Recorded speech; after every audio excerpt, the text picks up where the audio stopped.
Kadingo yazze mu debate nga ne byagenda okuddamu abilina ku lupapula. Nze sirabangako ku bufere bwa nkukunala nga bwabadde mu bogus debate yategekeddwa ni TV. Omanyiza newaayo kubakuusa. Buli lwe yagizenga okusoma NTV n'ekyusa kamera n'etunuuliza abantu. Nze nga bwe nabagamba nti wano nja kuyimirira ku mazima n'okukubuusa ku bufere mukuleetedde. Kino NTV yabadde tesobola kukikulaga nti ayina ne waasoma byaddamu. Wuuya akutte empapula abikula luli notaswala na ku basajja bakulu babadde bakuliraanye. Walabye Nandala Mafaabi bwayolesa obwongo n'obukugu mu by'obufuzi ng'oli wali ovuya answers ozina ku lupapula n'ogira n'obula n'osoma mweza question endala.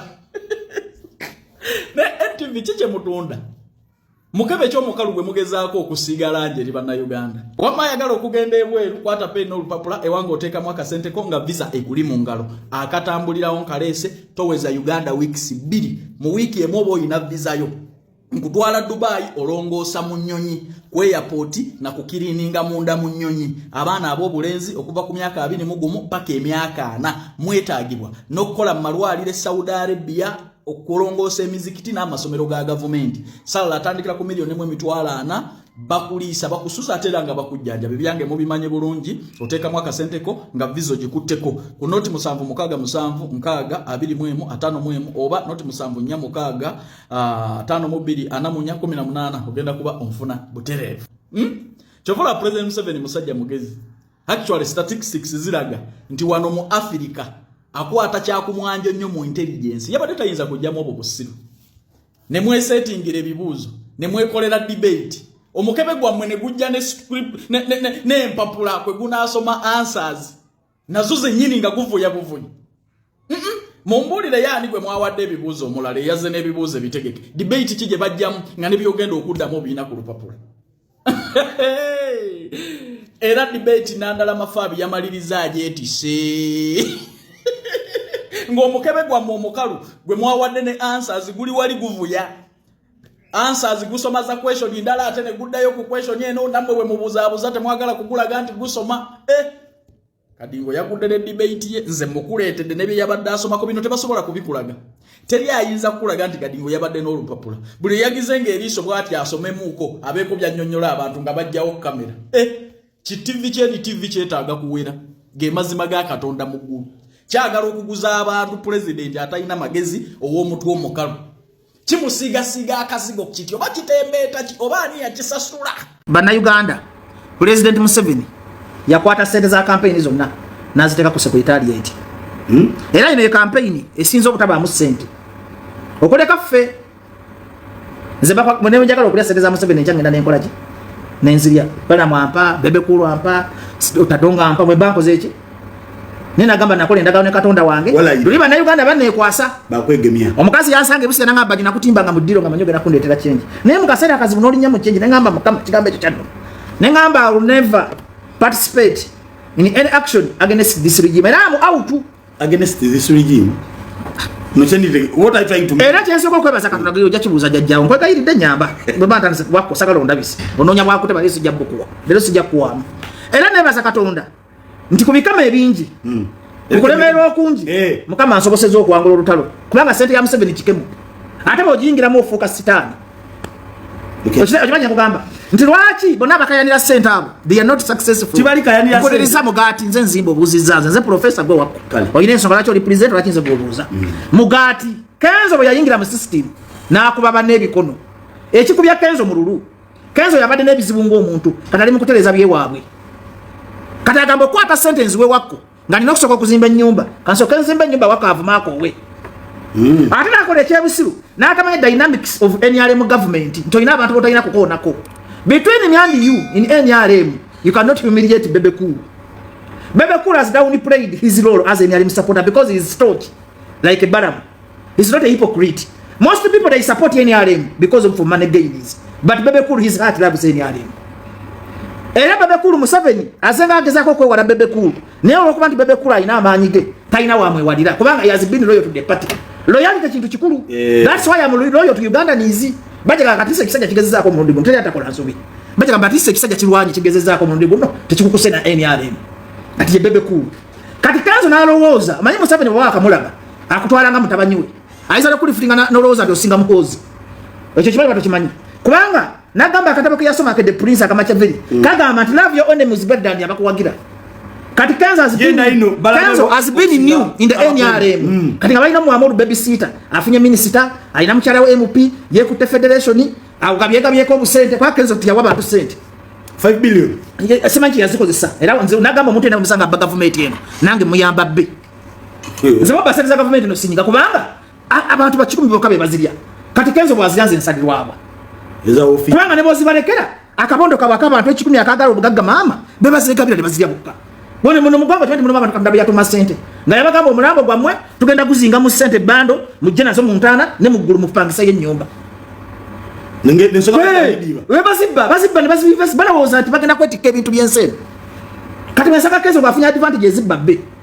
kati buzulu wa Kenzo byatwala omululu n'obwavu yabeeramu mweni ali natamanya dynamics buli wona go sanga obakaliba between me and you wako bebe kuli is a life changer gobada chwe bebe kuli yampita nengana buganji yapo poli nengana mugamba nti ndi kunono ya Bible anstop Bible jensinza mukama tanzikiza kulamba na Uganda lukwe walo kala joteka kumulika katonda nako nyiga nakole ndakano siyambala kala ate lwembyo graba sajja ku TV banyita nagenda kusema inga nafayo yange nonye ekivu kyange kibasa zamu nibangamba utukuba agenda government ya muleba we musajja nakano sayininga banda banyo ku TV banyivu ontege nati mazima geni nokogera bekyo kinatakisa kuba kufa bwavuka mbufe kwa nabo siyo bakatonda ezo office bali muno bote bazireka nzikati ngo omuntu amanye ebyejja omuvubuka kicho ino kola ndaba oyina kwe ku masirimu oyina kuva ku bakazi kwamba bulamu there is life after this government is going obeti bacha kwanta kijeko obate fude ku there is change is inevitable ogamba simanyi luzungu if you can't accept the change will change you. Change is a fact of life. These people who resist the change will change them. What we do because the change is a must. You can be in power now, but the change is inevitable. Inevitable to take a manyo zungu Uganda. What do you think? The change which is coming, it is inevitable. It's like a death. It's a chamber singako. Siba ja chagulanye bisamu tuma. Katwali omuntu alowooza timufunanyizo wa chagulanye muletire nchuka chuka ya tudaziza mikono. Ali akati aime. Kadera chagulanye wakola ensobi naje nagamba tondetedde change. Tamanyi chagulanye na change ye jalwanirira. Zina change yange je nwandi. Muntu alina change. Buli muntu alina change walo change ya school fees. Okay. Walo change yo kunonya okusula. Walo change yo kunonya ekyo kulya. Walo change yo kunonya mmotoka. Walo change yo kunonya business. Kadera so abitika muntu omu. God himself. Na hii ateka waba nabi abenjawulo nagamba Musa ojja kuleta change weight Sulaiman ojja kuleta change weight Daudi ojja kuleta change weight kati change olane katonda yatutonda change agitika abantu baki yatamu change basi ya mutike yiye era I pity people who don't respect Dr. Besigi Sebagala bamutika ke yiye ni Sebagala Semogere ne bamutike yiye ne bebe wengi bamutise buli abana balinga ba Moses batola bana ba Isiraeli Misiri ne Misiri bantu kama unako banabi banji abata ndikolugano logende Misiri natibatu ne ate mulala yabatu sawa katoe va download any person who has tried his katonda yakuyita katonda yaita Besigi era sasa bivubuke bivuma Besigi ku social media Besigi played his role thank of him for that and he's still playing it Chagulanye has played his role some Dr. Semogere played his role Sebagala played his role that's why I'm telling change is a long journey change sikuja ku TV kuno kuzamba abantu manyi bitaliyo change is a long journey it is a process but why na charge nako party agende Besigi azenya ko party na agenda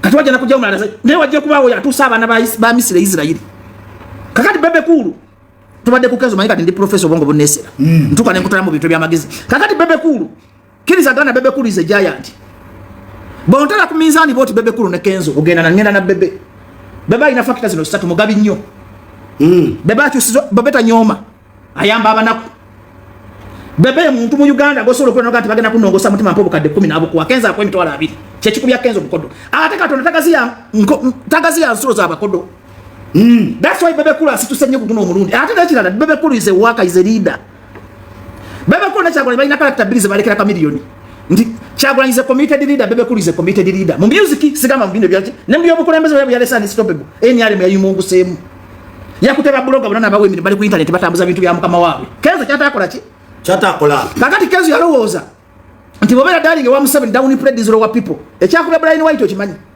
Brian White byayingira nga Mr. House paka muri wa Museveni alowooza ati asinga bajja na Lweyiso buli osembera president Museveni bana abamuli okumpi boyina okusooka kati njigiriza mu abali mweni alemu abagala Museveni kakati bulo kuba bana abebbali kati Kenzo kye kimukuba yalowooza ntera kwa Museveni yamulima ati mutabanyi wa Kyefali yagenda kubagenda kweli basi utakuke ka Museveni no mali emyaka 10 yamulimba bulimbe kakati golaba nzara ya Keze kwatagana ate ndi mutabanyi kwa afuna ke yekwatako from now Bebe Cool is no supporter from day one to now is a supporter of Museveni and is proud of his party. I'd rather deal with Bebe Cool than dealing with a snake. Revolution ne manager Bebe Cool atwamukuba mayinja. Kwaba mancha akola ki? Baidi chaliku. Kakati bano bakenza atikenza alumanya abantu kwa yasoka ngo wenchuka chuka na yimba system vorongoto embera ne muntu alumunya ne gukola ki? Kakati na uchiro kanchukuje wako. Tovanga kusaidia abanyigirizibwa. Ekyo kimanyi bato kimanyi. Ndoli kunkobera. Mu mutima go. Ebintu nga bikyuse. Obense tateredde goyinzo kwa sawa zino gwe Kenzo oba gwe Bebe Cool mufuna money and money mu Uganda kati ne bakuwa bumbi nkaga mu Uganda bugwamu myezi 2 because the system yo nayavunda kati omuntu omugezi okola tuka kante keke dobozo betafali system esoketede ne mwandi funa politi ngaze mfunye kati sente zibe mu value wako oli bero omugagga mu bavu 10 oli ba mwavu atokusinga n'abavu abakulirana ekyo kidi ekyo yakala kitegere nti lobero omugagga kati hamu si mugagga hamu yandi badde mugagga singali mbagagga banne ne hamu mugagga mu bavu milioni kati obwavu bonyali basimga hamu gakera musabiriza kuva kuva mpaka kiro ensiza abazimu kyezitusinga nti government ngagga okusinga abantu mu Uganda abantu bagagga okusinga ati government iramu government ya America ngagga nyo okusinga bannansi government ya America government ya Kenya ngagga okusinga bannansi ni Kenya government ya Uganda bana abalina ensi gye bagabana bagagga okusinga government era abantu bawola government yewola sente mu zibanka stand big bank bank sente zebaje government ngaza sala ko government njavu ngeno ngati banasi bajisingo ate nga bagagga baba mu government kiva ko ki begabira zi contract tebamanyi musenzi baganyo gama president n'abana ku bafuna ko kubanga nze singaza president Museveni muna Uganda tayagala gagga walanga gwe president Museveni muna Uganda yagakubanga afuna emitwalo 2 buli lunaku ngagula omugate waka nawerera na saving nawerera ka bana be school fees na echi president kyamulema kubya mwaka fananyi wako nga gwe president Museveni kachagwanya afuna abantu abo bafuna bakobatu that is a sign of a failure. Line is $1 kakati gosola kwata mwana nga afuna 13.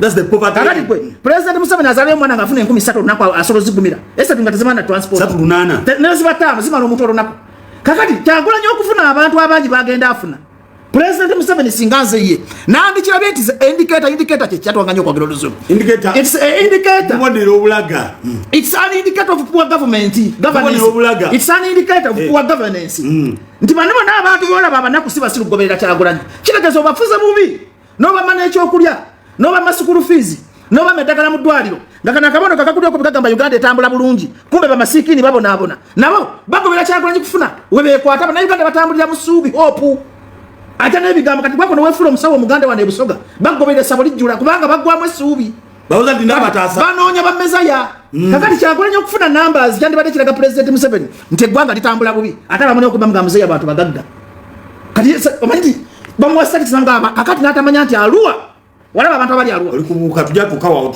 mbadde ngenze mbadde ngenze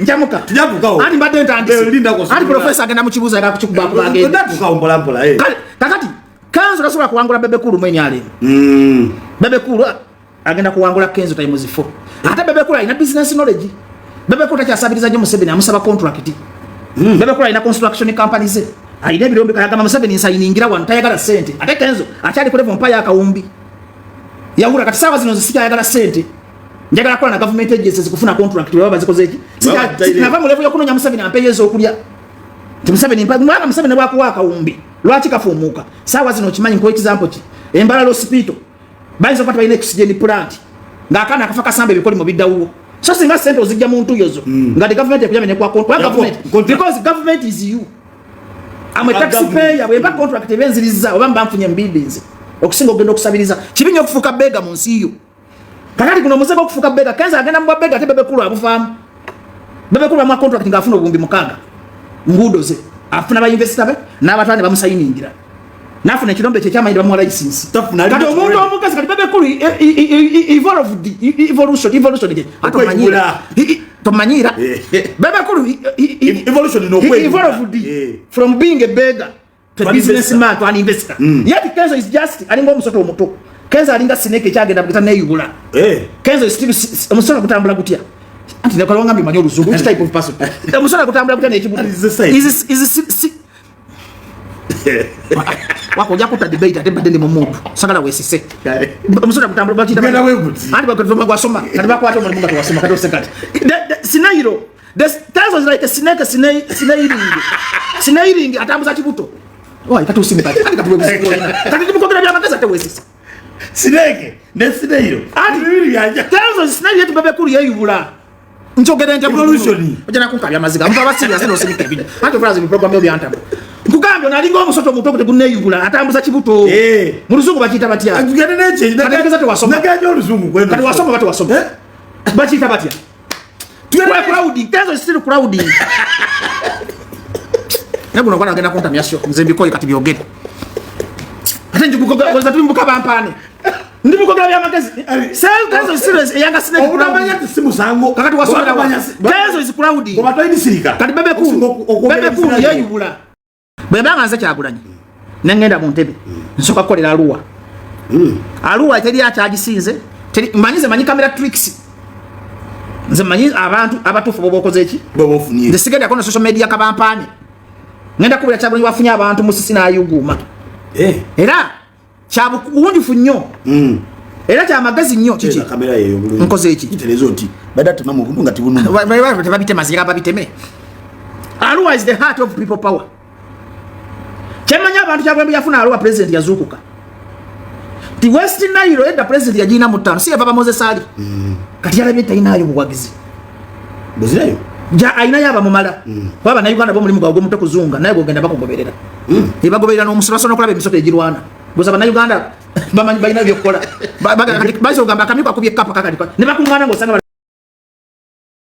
bakamyo Rwanda nesha agulanyi yakola statement ya Arua mu campaign trail ya Bobi Wine number 1 njira kinga Arua political statement was made in Arua political statement 2 as a person tosoya kudamu deployinga Iganga na Busia Iganga ne wife kati Iganga ye number ye yandi kati Iganga ne Busia bimbuza abuza kati wachinga na kuwagira Iganga kubanga Iganga tewali border issue eri mawanga magati kati Iganga ye number 2 era mu region ezagala change ezembulesi nze change I think Eastern and West Nile kati jemba number 3 atenji wa Busia so that is Eastern region kati Eastern region is yani kubanga abebusia bali ku border basirikali bababonya abonya tebalina international trade policies nungi omuntu asubula obenyanye bamubaka ekibbo kyengeseera ba RDC badiso baba nako kuva ku machapa kachiro ontegera mungi kakati abusia balina ebizibu president byatamanyi insecurity on the border tribalism on the border interborder relationships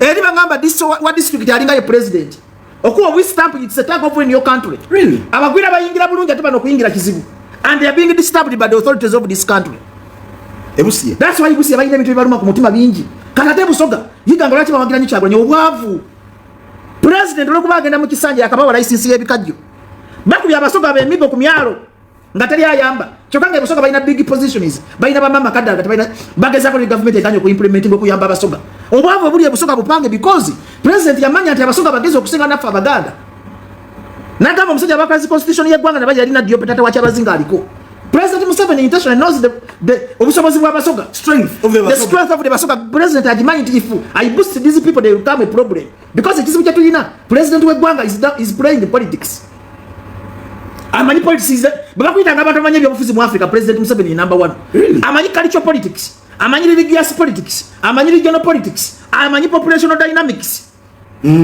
president asoga nali kechalinga America ku bintu kati amanyi ati these basoga if I make them to be rich or that at factory Jinja would have been the industrial town, Eastern would have been the industrial town for easy trade. It has been before. You produce goods, you export them to Kenya.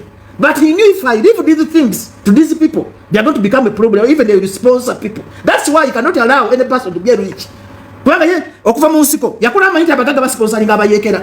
That's why wafa munno. Why he has tried to survive yagano sponsoring President Museveni. Yamugamba ze siwagira bayekera. Era kyabusiri nnyo omugaga okuteka sente zo mu bayekera. President Museveni mugezi bwati. Sasa asobola kugenda gamba sina kya kulyampa sente. Bomuwa. Okay. Sirika ati bomuwa. Ati empuliza bomuwa. Ategeraga n'abala boto bobawa. Nga he deals with you. Kakati Arua. Iganga. Alwa Iganga Busia. Ata bana bempa credit. Is it Koboko number 4. Nkulangira Bobi Wine asinze okuba kibaita liyo masses. Koboko. Katwana mu Buganda biri nnomo bya bulijjo. Masaka. Kawempe yabade bya bulijjo. Okay. Mukono bya bulijjo. Masaka bwetu kati Masaka te number 5. Masaka number 5. Awaso sasa wokubiri. Manya gamene program yako. Yaso kusaza ground. Kusaza. Era. Kinabade nsubire Masaka. Ndade manyi Masaka kenda kumenya region yaba no bonna. Bajja record yaba no yaganya. Kitebeza Baganda. Bana bantu bono liba bona bali abo bali Masaka. Babade Masaka nete basinze baluwa. Tebasize bayigambwe mbangambe nganze kyagulanya ngapangu. Nso kakukolera baluwa. Nenze zakabe Busia. Ne Iganga ne Koboko. Beba kyasinze okola. Kakata ate chenjalo kyakoze Masaka. For the first time kyagulanya yatandikide Masaka okogera machiwa politics. Kusaza ground. Era bwe yafudde Masaka. Sibanyo ba speaker kyagulanya alijiddamu. Bwe yagenze Masaka teyalumbya mpuga. Ne bwe yabadde alumba bwandika yayimbye nyimba ze. He was so philosophical. Chagwanya was so philosophical. Was so philosophical. Now, bako jaku bapa banke. Dekaya sijana kujikiriza luzungu. Gwato lumanyigo lumanyigo. Bakobe obadde kigambo mu. Why go binjogerera? Gwambu ira binjogerera ku TV. Philosophical. Don't somesa. Gena we somesa. Why? Jaku bapa banke no kumpeo. Nso mujogera bintu byanga kwefura manyi binjogera. Yabadde philosopher. Nze bochiresa kati choge yogera byengendo okogera. Kati genda maso. Abantu bakutona bibyo byogera. Philosophical kamanyiro.